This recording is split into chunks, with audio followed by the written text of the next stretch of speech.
At our daughter's memorial service last month, a woman approached us with tears in her eyes and said, "Thank you for donating Emma's corneas.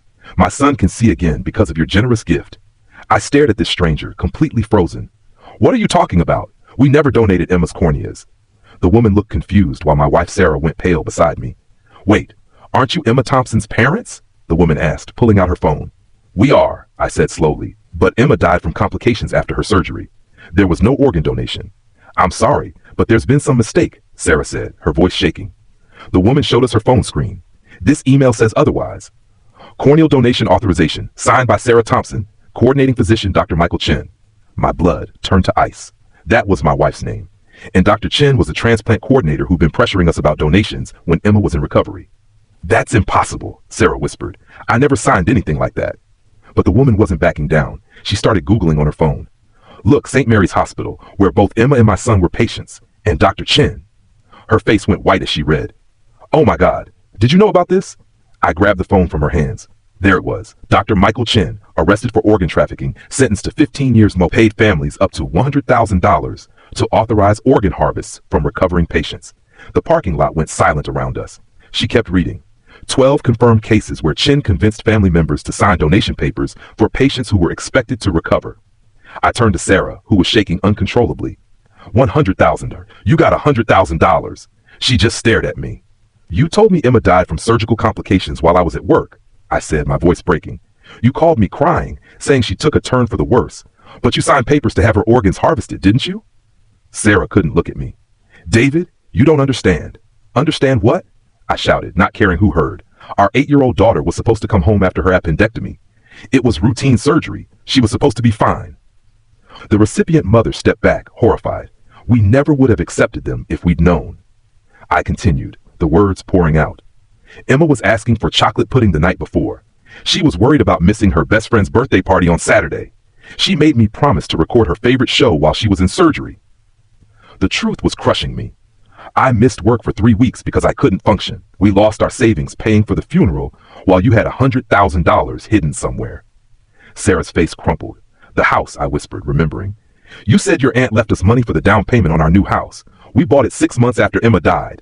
You said it was a $90,000 inheritance from an aunt I'd never heard of." "David, please," Sarah begged, but I was already pulling out my phone. "Don't call the police," she said desperately. "I'm not calling the police. I'm calling someone who loved Emma more than their own life." I watched Sarah's face go white as I dialed. "Mom? Yeah, I'm at Emma's memorial. Sarah needs a ride home because I'm not taking her." My voice stayed eerily calm. "Why?" "She'll explain when you get here. You'll be here in 15 minutes? Perfect." I hung up and stared at Sarah. "Your mother buried 2 of her own children before Emma was even born. She held Emma every single day in the hospital after the surgery, reading her stories and braiding her hair. She's going to hear exactly what you did." Sarah started backing away. "Please, David, your mother will never forgive me." "Good," I said coldly. "She shouldn't." 15 minutes felt like hours standing in that memorial service parking lot. When Mom's silver Honda finally pulled up, I could see her concerned face through the windshield. She got out slowly, her arthritis making her movements careful, and immediately went to hug Sarah. "What's wrong, honey?" David sounded so strange on the phone. Sarah couldn't speak, just stood there shaking. I took a deep breath. "Mom, Sarah has something to tell you about how Emma really died." My mother's face changed instantly. She'd raised 6 children and buried 2. She knew when something was seriously wrong. "What's going on?" she asked, her voice sharp with concern. Sarah started crying harder. "I can explain everything." "Then explain," Mom said, crossing her arms, "because David looks like he wants to murder someone, and Emma's memorial service isn't the place for family drama." I handed Mom my phone with the news article still open. "Read this first. Then ask Sarah about the $100,000 she got for signing Emma's death warrant." My mother's hands trembled as she read. She'd worked as a nurse for 40 years before retiring. She knew exactly what organ trafficking meant. When she finished reading, she looked at Sarah with an expression I'd never seen before. "You sold our Emma?" Her voice was barely a whisper. "You sold our baby girl?" Sarah collapsed into sobs. "She was going to die anyway. The doctor said there were complications." "What complications?" Mom demanded. "Emma was fine when I left the hospital that night. She was asking me to bring her favorite stuffed animal the next day." "The doctor said there was internal bleeding," Sarah whispered. "He said she wouldn't make it through the night." Mom pulled out her own phone and started dialing. "Dr. Rodriguez? It's Helen Thompson, Emma's grandmother. I need you to pull her surgical records right now." She walked a few steps away, talking in low, urgent tones. When she came back, her face was stone cold. Dr. Rodriguez said Emma's surgery was completely successful.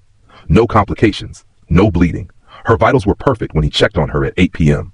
Sarah signed the donation papers at 9:30 p.m. and Emma was taken for organ harvest at 10:15 p.m. The silence was deafening. You killed her for money, Mom said, her voice breaking. You killed our Emma for money. Sarah tried to reach for Mom's hand, but she pulled away. Where's the money now, Sarah? Where's Emma's blood money? We bought the house, Sarah whispered. You know we couldn't afford it otherwise. The house Emma will never live in, I said. The house with the pink room she helped us plan. She picked out wallpaper with butterflies because she wanted to feel like she was living in a garden. My mother sat down heavily on a nearby bench. I don't understand. You seemed so devastated. You cried at the funeral. You spoke about how much you loved her. I did love her, Sarah said desperately. I do love her. Then why? Mom asked. Why would you do this to our sweet baby? Dr. Chen said families were on waiting lists for years. He said Emma's death could save multiple children. He made it sound noble. For $100,000, I pointed out. Don't make this about helping other kids when you pocketed $100,000. Sarah's shoulders shook with sobs. We were drowning in debt for my student loans. Emma's surgery was expensive even with insurance. I thought if she was going to die anyway. She wasn't going to die, Mom interrupted. You just heard Dr. Rodriguez confirm she was perfectly fine. Dr. Chen showed me test results, Sarah protested weakly. He said her organs were failing. Fake results, I said, remembering the news article. That's exactly what he did to 12 other families. He showed them fake medical reports to convince them their loved ones were dying. My phone buzzed with a text from Emma's teacher. Thinking of Emma today. She would have loved seeing everyone together sharing happy memories. I showed the text to Sarah and Mom. Mrs. Peterson sent this. Emma's teacher, who's been sending us updates about the memorial garden they planted at school. Emma was supposed to help plant it when she got better. Sarah read the text and broke down completely. I'm sorry. I'm so sorry. I thought she was going to die anyway. But she wasn't, Mom said firmly. And even if she was, you should have talked to David. You should have talked to me. We would have made that decision together as a family. I was scared, Sarah whispered. Scared of what? Scared of being poor? So you sold Emma instead? I asked. Scared of losing everything. The house we were renting was going to be foreclosed. Your job was cutting hours. I thought Emma was going to die anyway, and at least we could use the money to start over. Start over? Mom stood up, her face flushed with anger. You can't start over from killing a child for money, Sarah. You can't build a new life on Emma's grave. I remembered something that made my stomach turn. The realtor called you while Emma was still in the hospital. I thought it was weird timing, but you said you were just browsing houses online to give yourself hope. Sarah nodded miserably. Dr. Chen had already confirmed the payment would come through. I knew we'd have the down payment. Jesus Christ, Sarah. You were house shopping while our daughter was in the recovery room. I thought she was dying, she repeated weakly. No, you knew she was dying because you were going to kill her, I corrected. There's a difference. My mother sat back down and put her head in her hands. I keep thinking about Tuesday night. Emma asked me to teach her to knit because she wanted to make you a scarf for Christmas, Sarah. She was so excited about coming home and starting second grade. She was worried her goldfish would miss her while she was in the hospital. I remember, Sarah whispered. She made me promise to feed Mr. Bubbles twice a day. And now Mr. Bubbles is dead too because Emma never came home to take care of him, Mom said coldly. I fed him for 2 months waiting for Emma to come home, not knowing you'd already killed her. The funeral, I said, another memory hitting me. You gave that speech about how proud you were to be Emma's mother, how you'd carry her memory forever. People called you brave for staying so strong. Sarah couldn't meet my eyes. Everyone in that church thought you were a grieving mother, but you were just a woman who sold her daughter's life and was trying not to get caught. David, please. Please what? Please pretend you didn't murder Emma for house money? Please forget that our daughter asked for chocolate pudding and instead got a scalpel to harvest her corneas? The recipient mother had been standing quietly nearby, looking sick. She finally spoke up. My son is 12. He needed corneas after a chemical accident at school. We waited on the transplant list for 8 months. She started crying. We would have waited longer. We never would have wanted them if we'd known they came from a murdered child. She wasn't murdered, Sarah protested. The doctor said. The doctor lied. I cut her off. Just like you've been lying for 8 months. Mom stood up again. I need to see Emma's medical records. All of them. I want to know exactly what happened that night. The hospital won't release them to you, Sarah said. They will to me, I replied. I'm her father and I'm going to request every single document from Emma's entire hospital stay. Sarah's face went even paler.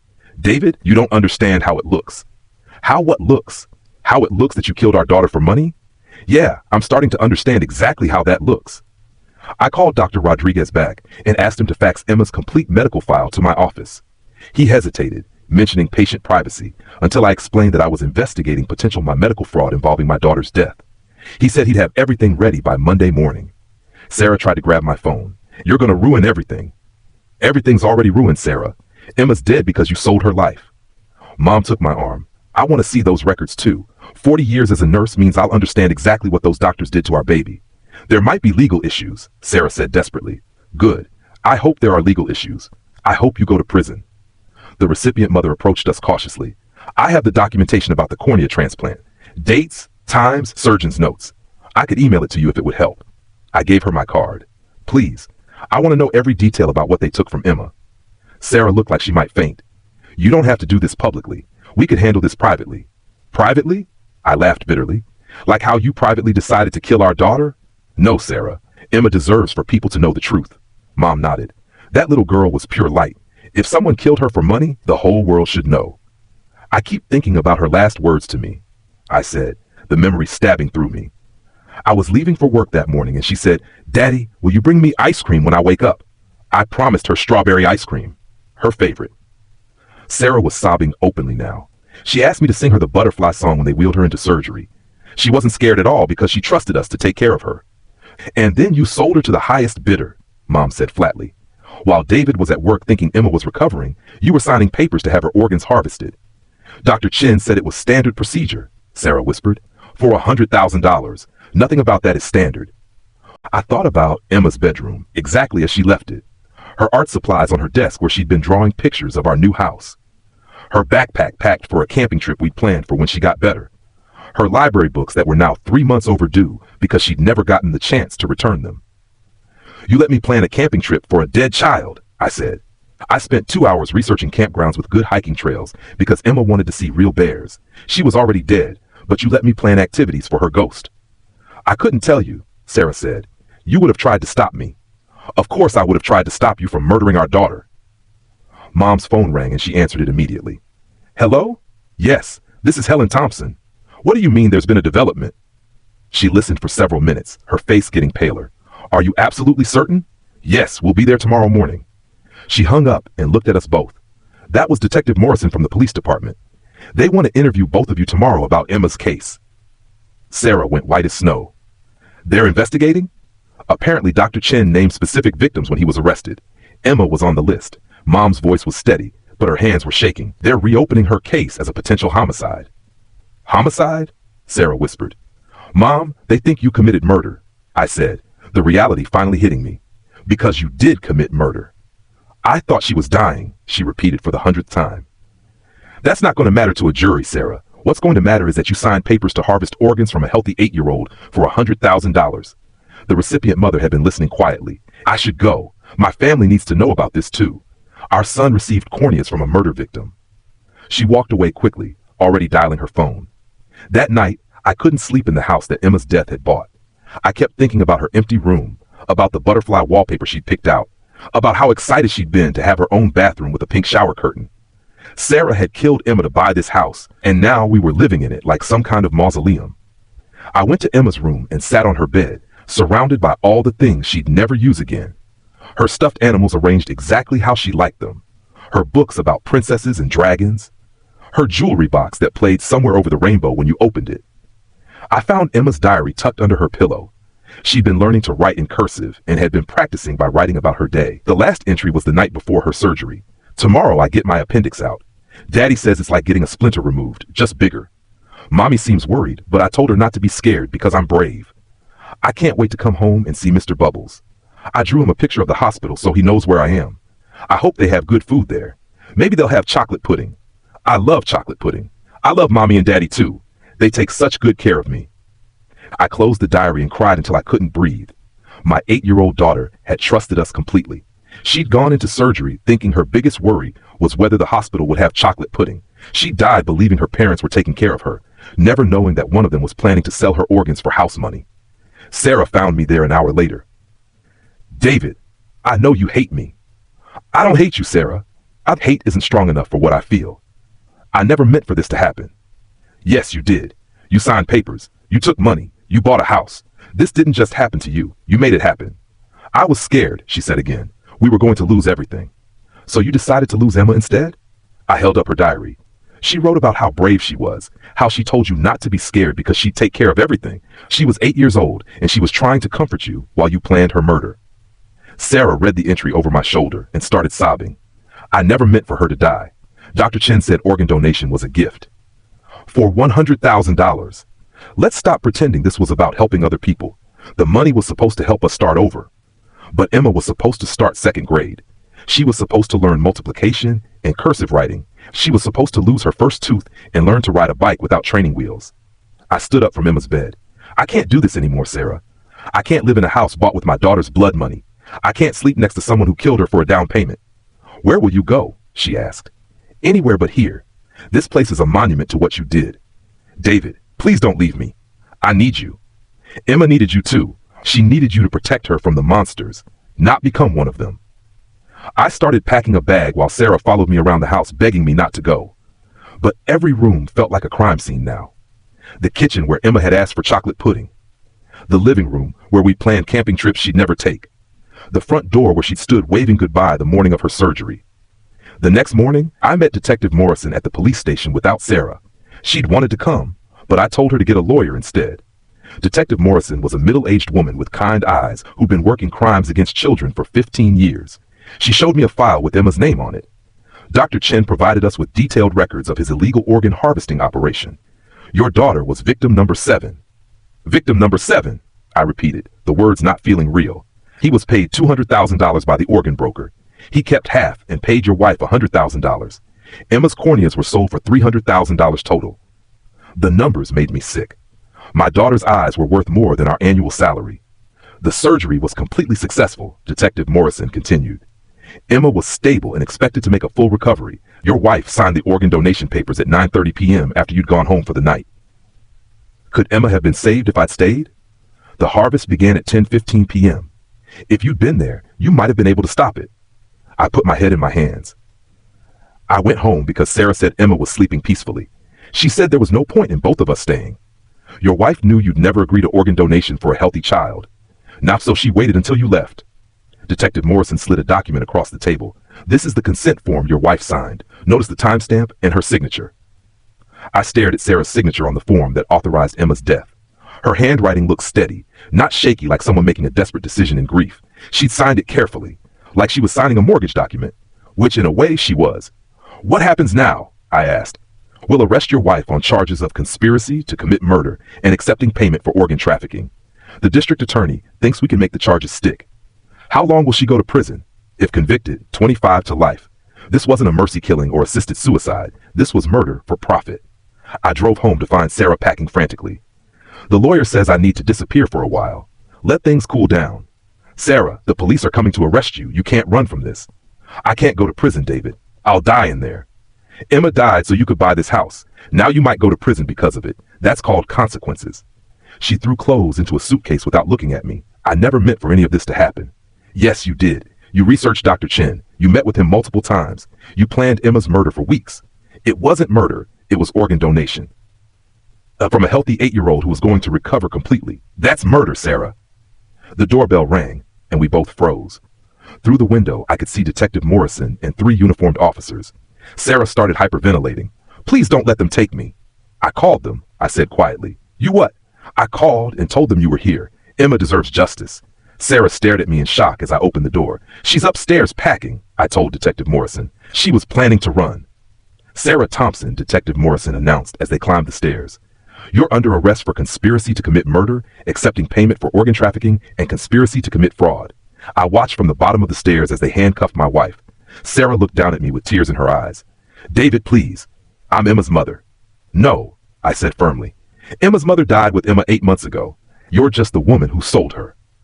They read Sarah her rights as they walked her out of the house. The house Emma died to buy. The house I'd never sleep in again. After the police cars drove away, I sat in Emma's room one more time. I opened her jewelry box and let Somewhere Over the Rainbow play while I looked at her pictures on the walls. Emma at her 6th birthday party, grinning with chocolate frosting on her face. Emma on her first day of 1st grade, backpack bigger than she was. Emma at the beach last summer, building a sandcastle with her grandmother. Emma hugging Mr. Bubbles, both of them squinting in the sunlight. My beautiful little girl who trusted the wrong person and paid with her life. I closed the jewelry box and walked out of the house forever. Mom was waiting in her car to drive me to her place. "How are you doing?" she asked as I got in. "I keep thinking Emma would have been starting second grade next week."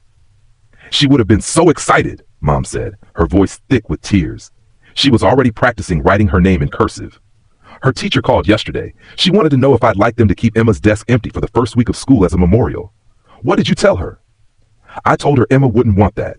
She'd want another kid to use her desk and learn wonderful things." We drove in silence for a while. "The trial will be hard," Mom said eventually. "I know, but Emma deserves for people to know what really happened to her. That little girl was light and love and pure joy. Sarah destroyed something beautiful for money." 6 months later, Sarah's trial made national news. The prosecutor called it one of the most heinous cases of child exploitation he'd ever seen. Sarah's defense attorney argued she'd been manipulated by Dr. Chen, but the evidence was overwhelming. Bank records showed the $100,000 payment. House purchase documents showed she'd bought our home with Emma's death money. Phone records showed multiple calls between Sarah and Dr. Chen in the weeks before Emma's surgery, planning the organ harvest. The jury deliberated for 3 hours, guilty on all counts. Sarah was sentenced to life in prison without parole. Emma would have been 9 years old when Sarah was sentenced. I sat in the courtroom and thought about all the birthdays my daughter would never have, all the Christmases she'd miss, all the hugs and bedtime stories and silly jokes that died with her. The recipient family attended the trial and testified that they would have refused the transplant if they'd known the truth.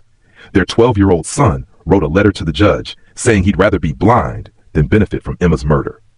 After the trial, I started a foundation called Emma's Light to help families identify and report unethical organ procurement practices. I moved across the country to Portland, Oregon, where nobody knew our story. I kept Emma's room exactly as she left it in my new apartment. Her stuffed animals, her art supplies, her books about princesses and dragons. Sometimes I sit in there and read to her the same bedtime stories we used to share. I talk to her about my day and tell her about the work I'm doing to protect other children from what happened to her. I know she can't hear me, but it helps me feel connected to her memory. The house that Emma died to buy was sold at auction. I donated every penny to children's hospitals, with the stipulation that the money could never be used for organ procurement of any kind. Just medical care for kids who deserve to grow up and live full lives like Emma should have. Some nights I dream about her. She's always 8 years old, wearing her favorite purple dress with butterflies on it. She tells me about the amazing things she's learning in heaven, like how to paint with starlight and sing with the angels. She says she's not angry about what happened, but she's proud of me for making sure other kids stay safe. I miss everything about Emma. Her laugh that sounded like silver bells, the way she'd snuggle into my lap for bedtime stories, how she'd wake up Christmas morning before dawn, too excited to sleep. The careful way she'd pet Mr. Bubbles, whispering secrets to him that only goldfish could understand. Her absolute faith that Mommy and Daddy would always protect her from harm. I failed at that last part, but I'm spending the rest of my life making sure no other parent gets the chance to fail the way Sarah did. Emma's gravestone has a butterfly carved into it, surrounded by the words, "Forever ate, forever loved." Visitors often leave chocolate pudding cups at her grave after reading the news stories about her case. Other parents who've lost children tell me it helps them feel connected to Emma's story, that she wasn't just a victim, but a little girl who loved butterflies and goldfish and chocolate pudding and trusted the people who were supposed to protect her. Sometimes I find letters left at her grave from children who heard about her story. They promise to be extra careful around doctors they don't know, and to always tell their parents if something feels wrong. Emma's case changed organ donation laws in 3 states. Now families must wait 72 hours before making any donation decisions, and 2 independent doctors must confirm that a patient cannot recover. Dr. Chen died in prison 2 years after his conviction, attacked by other inmates who'd learned what he did to children. I felt nothing when I heard the news. Justice for Emma wasn't about revenge. It was about making sure her death meant something, that it protected other children from predators in white coats who see dollar signs instead of human lives. I still have Emma's diary, and I read her last entry every night before bed. "I love Mommy and Daddy too. They take such good care of me. She was wrong about one of us, but she was absolutely right about being loved. Emma was loved completely, purely, and forever by everyone who knew her. Sarah's betrayal can't change that. Money can't buy that kind of love, and prison can't destroy it. Emma's light lives on in every child who stays safe because we learn from her story. That's the real memorial she deserves, and it's the only one that matters." The foundation has helped investigate 17 other suspicious organ donations and saved 4 children whose families were being pressured to sign donation papers. Each time we prevent another Emma, I feel like she's working through us somehow, protecting the children she never got the chance to become friends with. Sarah writes me letters from prison, begging for forgiveness and claiming she never meant to hurt Emma. I don't read them anymore. Emma's voice is the only one I want to hear, and she speaks to me every day through the work we do in her name. Sometimes people ask me how I keep going after losing everything that mattered, but I didn't lose everything. I lost Emma's physical presence, but I kept her love, her memory, and her incredible spirit that continues to light the way for other families. Sarah lost everything when she chose money over our daughter. She lost Emma, she lost me, she lost her freedom, and most importantly, she lost her soul. I may be alone now, but I'm not empty. Emma fills every room I enter, every breath I take, every choice I make to honor her beautiful life. The recipient boy, now 14, sends me cards on Emma's birthday every year. He's learned Braille and advocates for ethical organ donation practices. His mother says he refuses to take his sight for granted, knowing it came at the cost of another child's life. He's studying to become a doctor. He's specializing in pediatric care, hoping to protect children the way Emma should have been protected. In a strange way, Emma's legacy lives on through his commitment to helping other kids. She would have loved knowing that her story inspired someone to dedicate their life to protecting children. This year marks 3 years since Emma died. I'm finally ready to visit her grave on her birthday without falling apart completely. I bring chocolate pudding cups and fresh butterflies for her headstone. Sometimes other families are there too. Parents who've heard our story and want to pay their respects to a little girl who trusted the wrong person. We don't talk much, just stand together in quiet solidarity, honoring a child whose death taught us all to be more vigilant about protecting the innocent. Emma would have been 11 now. In 5th grade, probably worried about middle school and whether her friends would still like her when she got braces. She might have discovered a love of science or decided she wanted to be a veterinarian so she could take care of animals like Mr. Bubbles. She might have started asking questions about boys or begged for her own cell phone like her friends. All the normal, beautiful complications of growing up that were stolen from her for the price of a house down payment. The weeks following Sarah's sentencing were a blur of media attention and legal paperwork. Reporters called constantly, wanting to know how I felt about my wife's conviction, how I was coping as a single father, whether I blamed myself for not seeing the signs. I stopped answering the phone after the 3rd day. My lawyer handled all media requests with a standard statement. Mr. Thompson is focused on healing and honoring his daughter's memory through advocacy work. But healing felt impossible when everywhere I looked, I saw reminders of what Sarah had done. The coffee shop where we'd had our last normal conversation before Emma's surgery. The grocery store where Emma had picked out her favorite cereal, insisting she'd need it for breakfast when she came home. The park where we promised to take her as soon as she felt better. Portland was supposed to be a fresh start, but memories traveled with me like shadows. 3 months into my new life, I got a call from Dr. Martinez, the trauma counselor who'd been working with other families affected by Dr. Chen's crimes. She asked if I'd be willing to speak at a medical ethics conference in Chicago. Your story could change how hospitals handle organ procurement, she said. Emma's case is being studied in medical schools across the country. I agreed immediately. If Emma's death could prevent even one other child from suffering the same fate, then maybe some meaning could be found in the senseless tragedy. The conference was held at Northwestern University, and I spoke to an audience of 400 doctors, nurses, and hospital administrators. I brought Emma's school photo with me and placed it on the podium before I began speaking. "This is Emma Thompson," I said, my voice steady despite the crushing weight in my chest. She was 8 years old when her mother sold her life for $100,000. She loved chocolate pudding, butterfly stickers, and her goldfish Mr. Bubbles. She trusted the adults in her life to protect her, and we failed her in the most fundamental way possible. The audience was completely silent as I told Emma's story. I explained how Sarah had been approached by Dr. Chen weeks before the surgery, how she'd been shown fake medical reports suggesting Emma wouldn't recover. I described finding out the truth at her memorial service, the devastating realization that our daughter had been murdered for house money. When I finished speaking, there wasn't a dry eye in the auditorium.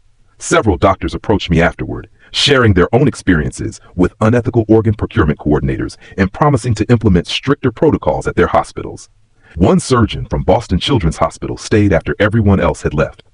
Dr. Patricia Williams had kind eyes behind wire-rimmed glasses, and she spoke with the careful precision of someone who'd spent decades making life and death decisions. "I want you to know that your daughter's case has already changed how we handle organ donation requests at my hospital," she said. We now require 48-hour waiting periods and independent psychological evaluations for all family members involved in donation decisions. She paused, choosing her words carefully. Emma's death is preventing other children from suffering the same fate. That night, alone in my hotel room, I called Mom to tell her about the conference. She'd been following the legal proceedings closely, attending every hearing and keeping detailed notes about the evidence presented. How did it feel, talking about Emma to all those doctors? She asked. Painful, I admitted, but necessary. I keep thinking that if one doctor in that room remembers Emma's story when a family is being pressured to make a donation decision, then maybe we've saved a life. Mom was quiet for a moment. Emma would be proud of you, she finally said.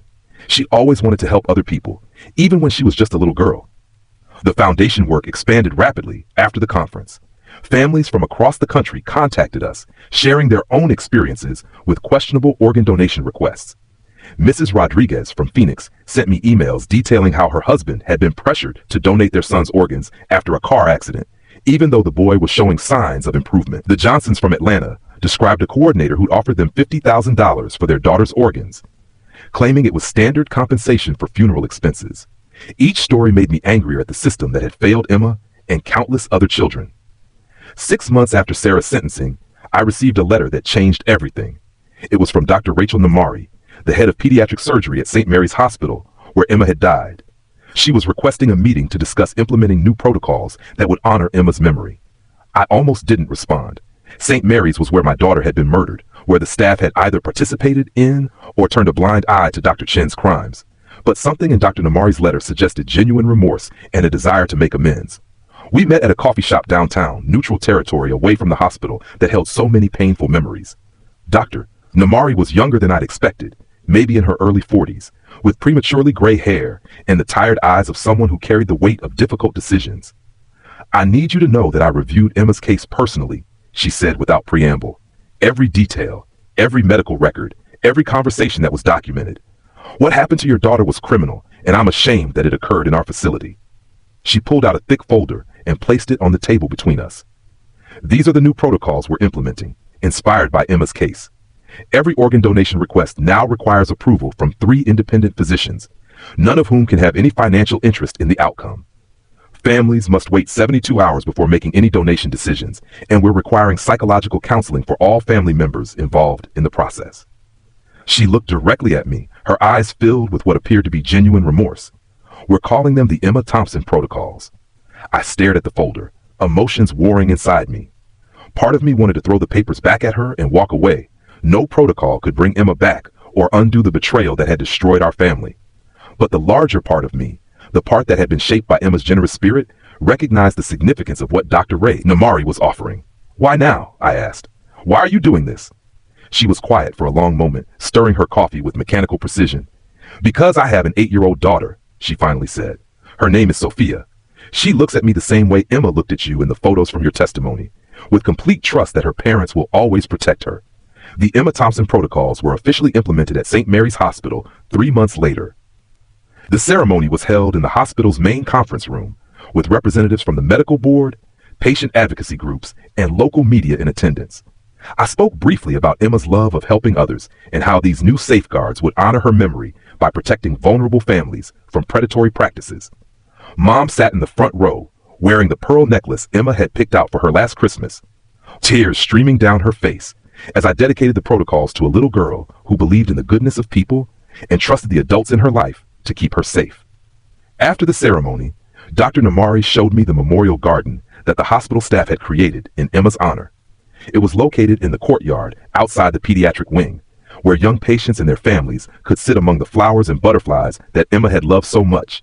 A small bronze plaque read, "Emma's Garden, in memory of Emma Thompson, whose trust and joy continue to inspire us to be better caregivers." I knelt beside the butterfly bush that had been planted in the center of the garden and placed a chocolate pudding cup at its base, a tradition I'd started at her grave. The legal settlements from Emma's case eventually totaled $2.3 million from the hospital and an additional $800,000 from Dr. Ray Chen's malpractice insurance. I donated every penny to children's hospitals across the country, with strict stipulations that the funds be used only for patient care and safety improvements, never for organ procurement activities. The Emma Thompson Foundation grew from a one-man operation run from my laptop to a legitimate organization with an office, staff, and partnerships with major medical institutions. 2 years after Sarah's conviction, I got a call from the Oregon State Prison. Sarah wanted to see me, claiming she had important information about other victims of Dr. Chen's scheme. I'd refused all previous requests for visits, but something about this call felt different. The warden explained that Sarah had been working with federal investigators, helping them identify other doctors who'd been involved in illegal organ trafficking networks. She says she has information that could save other children. The warden said, information she'll only share with you. The drive to the prison took 2 hours through gray October rain. I hadn't seen Sarah since the day she was arrested, and I wasn't sure how I'd react to facing her again. The visiting room was stark and institutional, filled with plastic chairs and the low hum of vending machines. When Sarah walked in, I barely recognized her.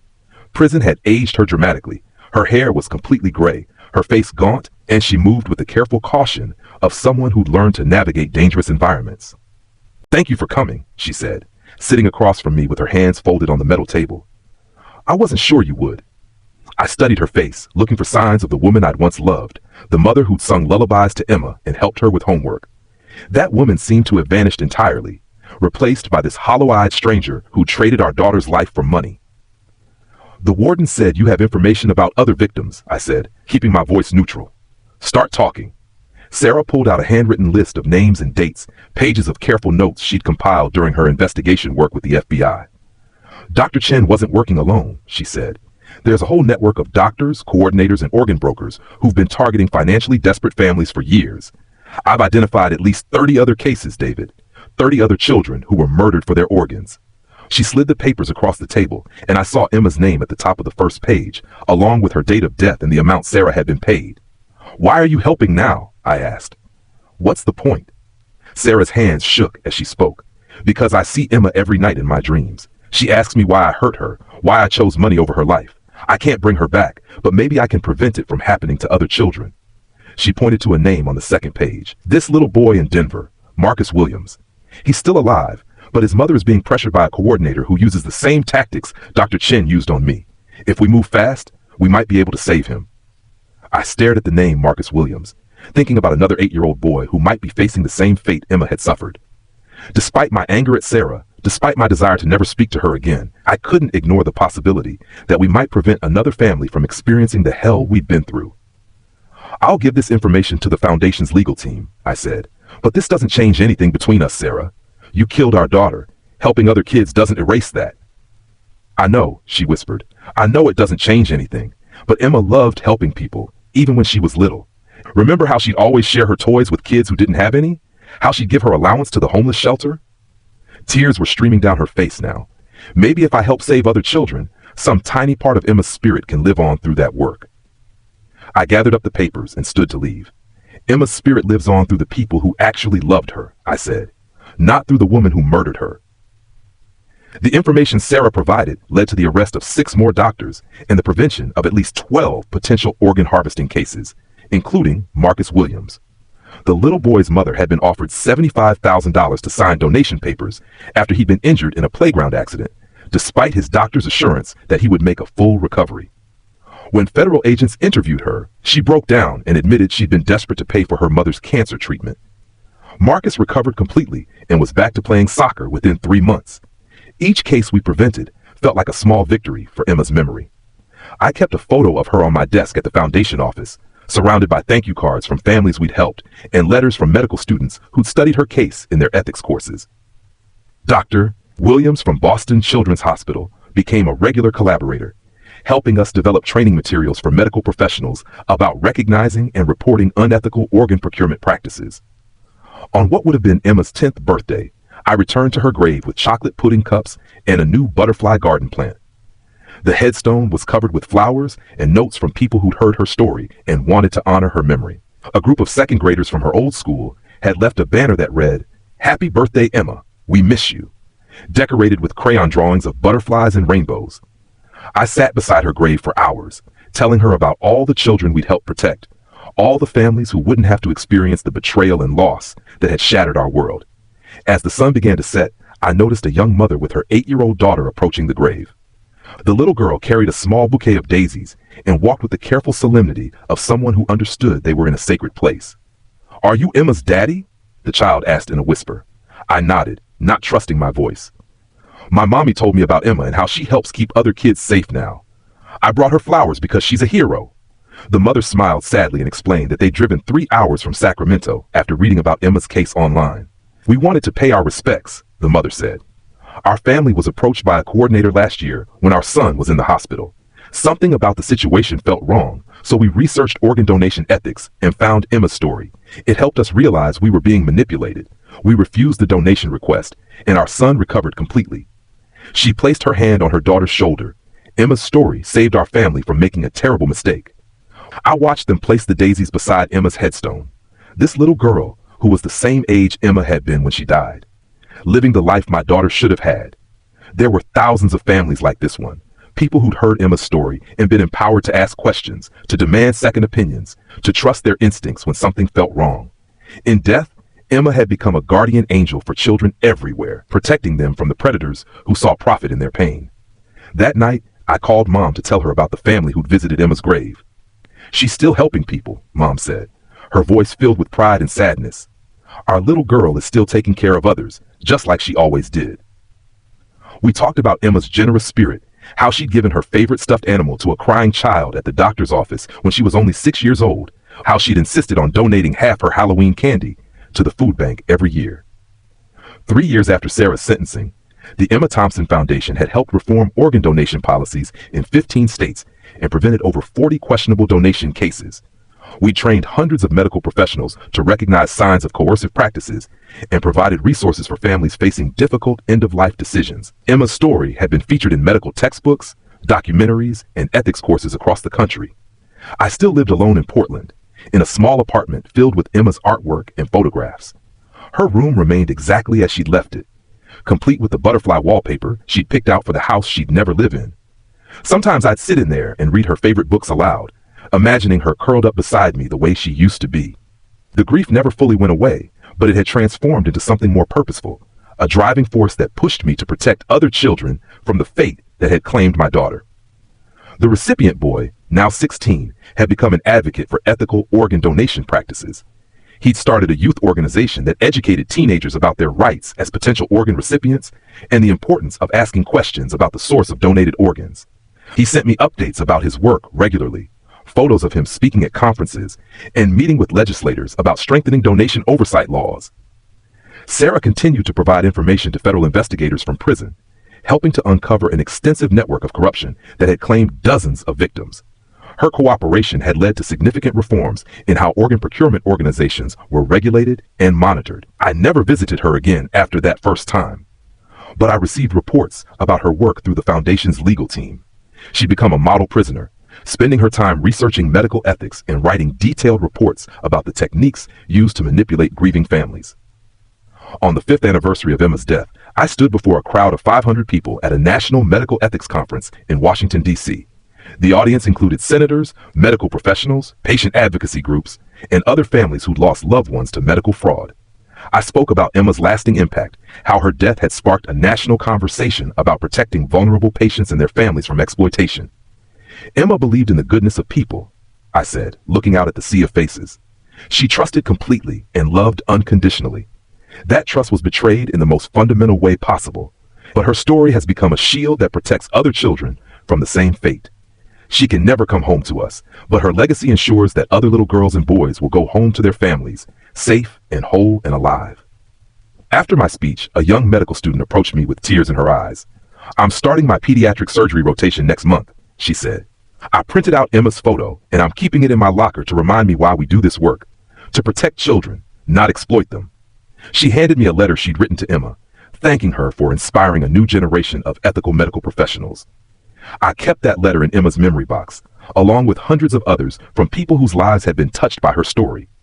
Each one represented a child who would be protected, a family that would be spared the agony we'd endured, a future where Emma's trust hadn't been broken in vain. In death, my 8-year-old daughter had become more powerful than she'd ever been in life, a force for good that reached across the country and around the world. Sometimes I wondered what Emma would think of the foundation and the work we did in her name. I imagined her being proud, but also a little overwhelmed by all the attention. She'd probably ask if we could help sick animals too, and whether the children we saved got to have chocolate pudding in the hospital. She'd want to make friends with all the kids whose lives we protected and would be sad that she couldn't play with them. The house that Emma died to buy was eventually demolished and turned into a small park. I attended the groundbreaking ceremony and watched as the structure that had been built with my daughter's blood money was torn down board by board. In its place, the city planted a butterfly garden with a small playground where children could run and laugh and be safe. A bronze plaque at the entrance read, "Emma's Hope," where children play freely and trust is never broken. I brought chocolate pudding cups to that park every year on Emma's birthday, leaving them by the butterfly bushes for the children who played there. Parents would sometimes ask about the tradition, and I'd tell them about a little girl who loved chocolate pudding and butterflies, who trusted the adults in her life to protect her. Most parents would listen with tears in their eyes, then hold their own children a little tighter. The work continued, case by case, family by family. Each child we saved carried a piece of Emma's spirit forward into the world. They would grow up to become doctors, teachers, parents, and protectors, carrying with them the knowledge that they deserve to be safe, that trust should never be betrayed, that every child's life has infinite value that can never be measured in dollars. I can't bring Emma back, but I can make sure her story continues to protect other children. That's not justice. Nothing will ever be justice for what Sarah did, but it's purpose, and it's love. And it's the only way I know how to honor the most perfect little girl who ever asked her daddy to bring her strawberry ice cream when she woke up from surgery. She never got that ice cream, but she got something better. She got a legacy that will protect children for generations to come. And maybe somehow that's enough to keep her memory alive in all the lives she continues to save.